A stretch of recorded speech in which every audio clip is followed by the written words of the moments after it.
नमस्कार, स्वागत है एलएनएम नोट्स में। इस वीडियो में हम लोग बात करने वाले हैं energy density of a plane progressive wave. ठीक है, पिछले वीडियो में हम लोगों ने प्लेन प्रोग्रेसिव वेव का फिर differential equation, plane progressive wave का इक्वेशन, ये सारा चीज़ हम लोगों ने देखा हुआ है। ठीक है, हम लोगों ने कहा था सुपरपोजिशन ऑफ वेव करेंगे, लेकिन उससे पहले जो है वो एनर्जी, प्रेशर, डेंसिटी, ये सारा चीज़ को जो है वो क्लियर कर लेते हैं, ताकि अगर बाद में हम लोगों को ज़रूरत पड़े तो ये सारा चीज़ डिस्टर्ब ना करे, ये टॉपिक डिस्टर्ब ना करे आपको। और सिंपल हार्मोनिक मोशन का जो सुपरपोजिशन है, मतलब कि वेव का जो सुपरपोजिशन है, जब हम लोग वो डिस्कस करेंगे, इंटरफेरेंस, बीट्स, वो सारा चीज़ आएगा तो वो आसानी से निकलते जाएगा। ठीक है, तो देखिए सबसे पहले हम लोग energy of a plane progressive wave है, तो ये एनर्जी और ये है डेंसिटी। ठीक है, तो एनर्जी डेंसिटी यहाँ पे दो चीज़ हो रहा है। तो सबसे पहले हम लोग क्या करेंगे, एनर्जी निकालेंगे, फिर एनर्जी पर यूनिट वॉल्यूम कर देंगे तो हमारे पास एनर्जी डेंसिटी आ जाएगा। तो यहाँ पे देखिए लिख दिया गया है energy density, that is energy per unit volume. और एनर्जी कौन सा, तो kinetic energy plus potential energy, दोनों प्लस करेंगे तभी हमारे पास क्या आएगा, टोटल एनर्जी आएगा। तो देखिए यहाँ पे क्या होगा, हम लोगों को पता है जो प्लेन प्रोग्रेसिव वेव होता है उसमें क्या होता है, एनर्जी ट्रांसफ़र होता है। ठीक है, एनर्जी ही ट्रांसफ़र होता है, पार्टिकल तो ट्रांसफ़र होता नहीं है। और ये एनर्जी ट्रांसफ़र का जो सोर्स होता है वो कौन सा होता है, यहाँ पे जो स्टार्टिंग पॉइंट होता है, यानी जो सोर्स पॉइंट होता है, वहाँ से एनर्जी जनरेट होता है और ट्रांसफ़र होना स्टार्ट करता है। ठीक है, तो देखिए तो इसमें क्या होता है, इसमें दो केस होता है, एक होता है काइनेटिक वाला, एक होता है पोटेंशियल वाला। काइनेटिक एनर्जी कब आता है हमारे पास, काइनेटिक एनर्जी आता है वेलोसिटी के वजह से। किसके वेलोसिटी, वाइब्रेटिंग पार्टिकल, यानी जो पार्टिकल ऑसिलेट कर रहा है, इसके वजह से हमारे पास आता है काइनेटिक एनर्जी। और जो डिस्प्लेसमेंट होता है उसके मीन पोजीशन से, पार्टिकल का मीन पोजीशन से जो डिस्प्लेसमेंट होता है उसके वजह से आएगा पोटेंशियल एनर्जी। तो काइनेटिक एनर्जी आएगा, फिर पोटेंशियल एनर्जी आएगा, दोनों को हम लोग निकालेंगे, उसके बाद प्लस कर देंगे। उसके बाद हमारे पास एनर्जी डेंसिटी जो है वो पर यूनिट वॉल्यूम, यानी कि वॉल्यूम के जगह पे 1 करेंगे, हमारे पास आ जाएगा एनर्जी डेंसिटी। तो हम लोग क्या करेंगे, अपना जो भी इक्वेशन हमारे पास प्लेन प्रोग्रेसिव वेव का इक्वेशन है उसको लेंगे। उसको लेने के बाद हम लोग क्या करेंगे, डायरेक्ट उसको डिफ्रेंशिएट करना स्टार्ट करेंगे। तो देखिए बेसिक इसका समझ लीजिए कि इसमें करना क्या रहेगा। देखिए हम लोग टॉपिक को अगर समझे तो सबसे पहले हम लोगों के पास है एनर्जी। एनर्जी में काइनेटिक प्लस पोटेंशियल निकालना है। तो काइनेटिक एनर्जी का फॉर्मूला हम लोगों को पता है, हाफ mv² होता है। तो इसमें हम लोगों को चाहिए मास और इसमें चाहिए वेलोसिटी। काइनेटिक एनर्जी के लिए हम लोगों को चाहिए मास और वेलोसिटी। उसके बाद देखिए, उसके बाद हम लोगों को पोटेंशियल एनर्जी। तो पोटेंशियल एनर्जी क्या, किसके वजह से आ रहा है, हम लोगों ने कहा पोटेंशियल एनर्जी किसके वजह से आ रहा है, डिस्प्लेसमेंट की वजह से आ रहा है। ठीक है, तो फोर्स इंटू डिस्प्लेसमेंट क्या होता है, वर्क डन होता है। फोर्स इंटू डिस्प्लेसमेंट होता है वर्क डन। ठीक है, पोटेंशियल एनर्जी ही वर्क डन ही पोटेंशियल एनर्जी के रूप में होता है। हम लोगों ने बहुत पहले SHM में ही ये सारा चीज़ देखा हुआ था, तो इसमें जो है वो ज़्यादा टाइम लगने नहीं वाला है। अगर आप लोगों ने वो नहीं देखा हुआ है तो उसको जाके देख लीजिएगा, एनर्जी ऑफ SHM वाला जो वीडियो है, average energy, average kinetic, average potential energy, total energy, वो सारा चीज़ वहाँ पर बहुत बढ़िया से जो है वो डिस्कस किया गया था। तो पोटेंशियल एनर्जी, वर्क डन जो है वो पोटेंशियल एनर्जी के रूप में आ जाएगा। ठीक है, तो वर्क डन बराबर क्या होता है, फोर्स इंटू डिस्प्लेसमेंट। ठीक है, फोर्स इंटू डिस्प्लेसमेंट, तो डिस्प्लेसमेंट dy हो जाएगा, क्योंकि y डिस्प्लेसमेंट है तो छोटा सा डिस्प्लेसमेंट वो तो हम मान ही लेंगे। लेकिन रहा फोर्स का बात, फोर्स कहाँ से आएगा, तो फोर्स बराबर क्या होता है, मास इंटू एक्सेलरेशन। ठीक है, तो देखिए यहाँ पे भी मास चाहिए और एक्सेलरेशन चाहिए, और काइनेटिक के लिए क्या चाहिए, मास और वेलोसिटी चाहिए। तो पहले हम लोग क्या करेंगे, वेलोसिटी निकाल लेंगे, फिर एक्सेलरेशन निकाल लेंगे, फिर मास निकालेंगे, उसके बाद धीरे धीरे हमारा इक्वेशन बन जाएगा। तो काइनेटिक निकल जाएगा, पोटेंशियल निकल जाएगा, उसके बाद हम लोग क्या कर लेंगे, दोनों को प्लस कर देंगे, फिर डेंसिटी आराम से निकल जाएगा। ठीक है, तो हम लोग आगे बढ़ते हैं। जो हमारा इक्वेशन है, देखिए यही हमारा मेन इक्वेशन चल रहा है, यही हमारा main equation plane progressive wave का जो इक्वेशन है, y = a sin 2π/λ vt - x, यही इक्वेशन चल रहा है। इसी के साथ हम लोग बार बार क्या करते हैं, डिफ्रेंशिएट करते हैं इसी को, एक बार x के साथ, एक बार t के साथ, जो भी पिछले वीडियोज़ में, एक दो वीडियोज़ में जो भी किया गया है वो सारा इसी के साथ किया गया है। ठीक है, तो यहाँ पे y डिस्प्लेसमेंट है, एम्पलीट्यूड है, उसके बाद वेवलेंथ है, वेलोसिटी है, ये सारा चीज़ जो है वही है, इसमें कोई जो टर्म है वो चेंज नहीं हुआ है। ठीक है, तो इसको हम लोग क्या करेंगे, हम लोग को चाहिए वेलोसिटी। तो वेलोसिटी चाहिए तो इसको टाइम के रेस्पेक्ट में क्या करेंगे, डिफ्रेंशिएट करेंगे एक बार, तो हम लोगों को क्या मिल जाएगा, वेलोसिटी। फिर वेलोसिटी जो निकलेगा उसको हम लोग क्या करेंगे, टाइम के रेस्पेक्ट में एक बार डिफ्रेंशिएट कर देंगे, तो क्या मिल जाएगा हम लोग को, एक्सेलरेशन। सिंपल, तो ये हो जाएगा हमारे पास वेलोसिटी। तो इस चीज़ को क्या कर दिया, डिफ्रेंशिएट कर दिया, वेलोसिटी आएगा a sin a यहीं पे रहेगा, मतलब कि ये क्या होगा, डिफ्रेंशिएट नहीं होगा, यहाँ पे हमारा कांस्टेंट के रूप में माना जाएगा। उसके बाद साइन के बाद जो भी होता है तो साइन का हो जाएगा कॉस, और कॉस के बाद जितना है सब वैसे ही वैसे का वैसे रह गया। उसके बाद ये वाला चीज़ आएगा, ठीक है, 2π/v/λ, 2π/v/λ आएगा। डिफ्रेंशिएशन से बाहर निकल जाएगा, डिफ्रेंशिएशन होके तो हमारे पास ये वाला टर्म निकल जाएगा। ये हम लोग डिफरेंशिएशन, ये वेलोसिटी यानी पार्टिकल वेलोसिटी हम लोगों ने पहले भी निकाला हुआ है। पिछले ही वीडियो में हम लोगों ने पार्टिकल वेलोसिटी और वेव वेलोसिटी का रिलेशन देखा हुआ था। तो पार्टिकल वेलोसिटी हम लोगों ने निकाला हुआ था, ठीक है। कैसे निकाला हुआ था, क्या हुआ था, वहाँ पे डिटेल है, वहाँ पे जाके देख लीजिएगा जस्ट इसके पिछले वाले वीडियो में। तो ये हमारे पास पार्टिकल वेलोसिटी हो गया। और फिर जस्ट इसको क्या कर देंगे, डिफ्रेंशिएट कर देंगे, फिर से इसको डिफ्रेंशिएट कर देंगे तो हम लोग हमारे पास क्या आ जाएगा, एक्सेलरेशन आ जाएगा, पार्टिकल का एक्सेलरेशन आ जाएगा, ठीक है। तो पिछले वीडियो से ये ले लिया गया, ये ले लिया गया, कर भी यहाँ पे भी कर दिया गया है। डिफरेंशिएशन है, सिंपल सा डिफरेंशिएशन बार बार किया जा रहा है, तो आपको जो है वो अब तक ये क्लियर हो जाना चाहिए। तो अब देखिए यहाँ पे निगेटिव साइन है। ये निगेटिव साइन क्या बताता है, हम लोगों ने कहा था कि जो पार्टिकल है वो डायरेक्टेड टुवर्ड है किसके, अपने जो मीन पोजीशन है उसके, यानी कि उसका जो डिस्प्लेसमेंट है उसके उल्टे डायरेक्शन में ये क्या है, डायरेक्टेड है। यानी कि ये सिर्फ डायरेक्शन को बता रहा है, इससे ज़्यादा कोई फ़र्क नहीं पड़ रहा है। तो इसको हम लोग क्या कर देंगे, नेगलेक्ट कर देंगे। ये माइनस साइन को बाद में हम लोग क्या कर देंगे, हटा देंगे। तो यहीं पे भी यहीं पे लिख दिया गया है, इसी जो माइनस साइन है, निगेटिव साइन को, ये निगेटिव साइन को हटा के बस इसको यहाँ से यहाँ उतार दिया गया जैसे का वैसे ही। तो ये हमारे पास है acceleration of the particle. Velocity निकल गया, एक्सेलरेशन निकल गया। अब क्या आ जाएगा हमारे पास, मास का बारी। तो मास निकालेंगे। मास कैसे निकालेंगे वो देखिए। तो यहाँ पे देखिए हम लोग क्या कर रहे हैं, एक थीन लेयर ले रहे हैं, ठीक है। Now if we consider an infinitesimally thin layer, मतलब बहुत बहुत बहुत बहुत बहुत बहुत ज़्यादा जो है वो पतला ले रहे हैं, ठीक है, बहुत ज़्यादा पतला थीन लेयर हम लोग के पास, इनफाइनेटेसिमली मतलब कि जो बहुत ज़्यादा, बहुत बहुत बहुत, इतना समझ लीजिए, ठीक है। थिन लेयर ले रहे हैं of the medium of thickness, जिसका थिकनेस कितना है, dx, ठीक है। इस थिन लेयर का थिकनेस यानी जो उसका चौड़ाई है, मोटाई, जो भी आप कहिए, वो क्या है हमारे पास dx है। At a distance x from the source या फिर ओरिजिन से कितने डिस्टेंस पर है, x के डिस्टेंस पर। ये हमारे पास हो चुका है। ये हमारे पास थिन फिल्म है जिसका जो थिकनेस है वो dx है, और ये दूरी है कितना, ओरिजिन से इसका दूरी है x पे, ठीक है।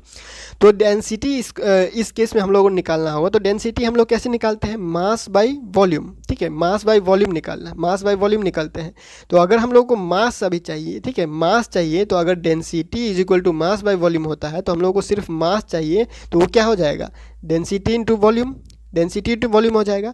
तो यहाँ पे हमारे पास ये वॉल्यूम क्या है, ये वॉल्यूम हमारे पास है dx, ये वॉल्यूम क्या है हमारे पास dx, और ये हमारे पास है डेंसिटी रो को हम लोगों ने क्या किया, डेंसिटी माना, ठीक है। If rho is the density of the medium then the mass of the layer is obtain as, ये हो जाएगा dm, यानी कि बहुत ही कम छोटा मास, m मास होता है तो dm छोटा मास, ठीक है। तो और dx हो गया हमारे पास वॉल्यूम, और ये हो गया डेंसिटी। तो वॉल्यूम इनटू डेंसिटी क्या हो जाएगा हमारे पास, मास। तो ये आ चुका है मास। अब क्या करेंगे, काइनेटिक एनर्जी का formula half mv², mass put करेंगे, v हमारे पास पता ही है, v क्या है, पार्टिकल वेलोसिटी। तो पार्टिकल वेलोसिटी निकाला हुआ है, इसको रखेंगे, और यहाँ पे पार्टिकल वेलोसिटी ये निकाला हुआ है, इसको रखेंगे, स्क्वायर कर देंगे, ठीक है। और मास तो यहाँ पे है ही, रो dx हमारे पास मास निकल चुका है। तो ये हमारे पास क्या आ जाएगा, काइनेटिक एनर्जी निकाल लेंगे, हाफ रो और u² यानी पार्टिकल वेलोसिटी का स्क्वायर, इसको स्क्वायर करके लिख देंगे, सिंपल से, और कुछ नहीं करना है। उसके बाद हम लोग क्या करेंगे, clearly the force acting on the layer is, force क्या हो जाएगा, मास इंटू एक्सेलरेशन। तो मास हमारे पास dm, और एक्सेलरेशन जो हम लोगों ने निकाला हुआ है उसको पुट कर देंगे, सिंपल, क्लियर। उसके बाद आगे बढ़ेंगे तो हमारे पास क्या आता है, work done in A small displacement dy of the layer is force into displacement. Work done होता है dw, जो स्मॉल वर्क डन या फिर वर्क डन कहिए, वो होता है force into displacement, force into displacement, चाहे dx हो डिस्प्लेसमेंट, चाहे dy हो डिस्प्लेसमेंट, जो भी छोटा डिस्प्लेसमेंट हम लोगों ने लिया है वो डिस्प्लेसमेंट हमारे पास है dy। तो फोर्स इंटू डिस्प्लेसमेंट होता है वर्क डन, तो फोर्स इंटू डिस्प्लेसमेंट हम लोगों ने लिख दिया। अब क्या होगा हमारे पास, देखिए फोर्स जो हमारे मास इंटू एक्सेलरेशन हम लोगों ने निकाला यहाँ से, फोर्स हमारे पास ये निकल चुका है, ठीक है, फोर्स हमारे पास ये निकल चुका है। तो फोर्स तो आ ही गया, फिर वहाँ पे क्या हो जाएगा, dy हो जाएगा। फोर्स तो आ ही चुका है, उसके साथ इंटू क्या हो जाएगा, dy हो जाएगा। अब टोटल वर्क डन निकालना है, तो ये हमारे पास dy के लिए निकाला है, छोटा सा डिस्प्लेसमेंट के लिए निकाला है। अब हम लोग पूरा y के निकालेंगे, तो 0 से y तक क्या कर देंगे, इंटीग्रेट कर देंगे, 0 से y तक क्या कर देंगे, इंटीग्रेट कर देंगे। तो टोटल वर्क डन क्या हो जाएगा, 0 से y तक ये जो वैल्यू है वर्क डन, ये पूरा जो वैल्यू है वर्क डन, ये क्या हो जाएगा, इंटीग्रेट हो जाएगा 0 से लेके y तक। ये तो सिर्फ dy के लिए निकला हुआ है, तो dy plus dy plus dy plus dy ऐसे करते करते, यानी कि इंटीग्रेशन करना है हम लोग को 0 से लेके y तक, सिंपल सा है, इसमें जो ज़्यादा कोई कॉन्सेप्ट है नहीं। तो इस पर हम लोग क्या करेंगे, इसको डिफ्रेंशिएट कर दिए, इंटीग्रेट कर दिए 0 से लेके y तक। तो ये जितना जो टर्म है ये कांस्टेंट के रूप में बाहर आ जाएगा। सिर्फ dy क्या हो जाएगा, इंटीग्रेट होगा, सिर्फ dy इंटीग्रेट होगा, y dy जो है वो इंटीग्रेट हो जाएगा।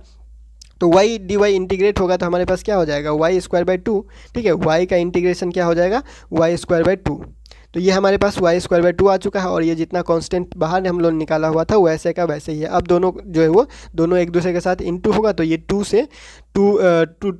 से यहाँ से कैंसिल होगा, तो ये सिर्फ 2 बचेगा। तो ठीक है, तो जो भी बचा हमारे पास ये निकल चुका है, y इसके साथ ही इनटू हो चुका है।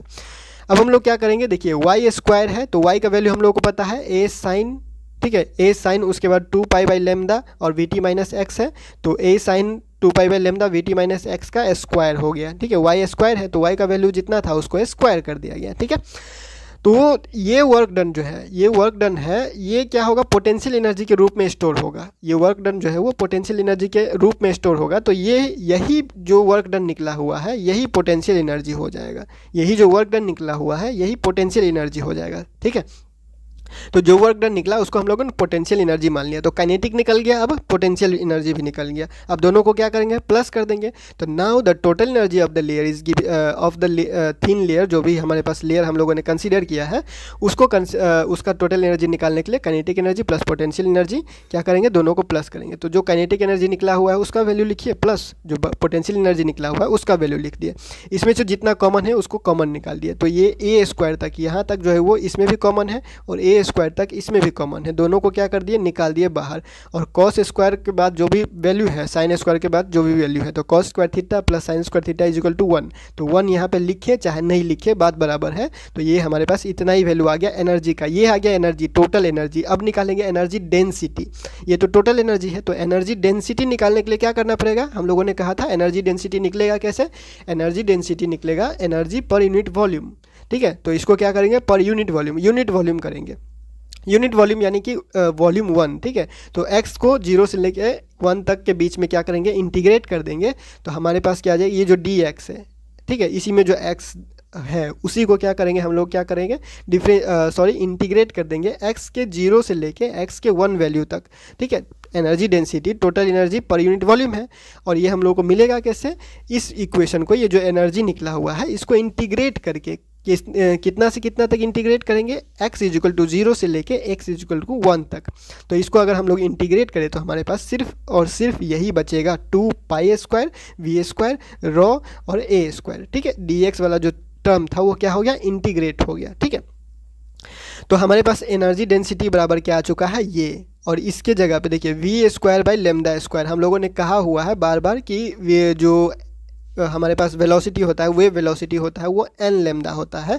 तो n is equal to v/λ हो जाएगा। ठीक है, n is equal to v/λ, n frequency है, चाहे n लिखिए चाहे न्यू लिखिए। तो यहाँ पे क्या है, v²/λ², तो n² हो जाएगा यानी न्यू², तो उसके जगह पे न्यू² लिख दिया गया है। ठीक है, सिंपल है, जो चीज़ पहले किया गया है वही चीज़ किया जा रहा है, बस इसको क्या है, अलग अलग किया जा रहा है। ठीक है, ताकि आपका जो मटेरियल स्टडी मटेरियल रेडी हो, जो नोट्स रेडी हो, उसमें कोई कन्फ्यूज़न ना हो।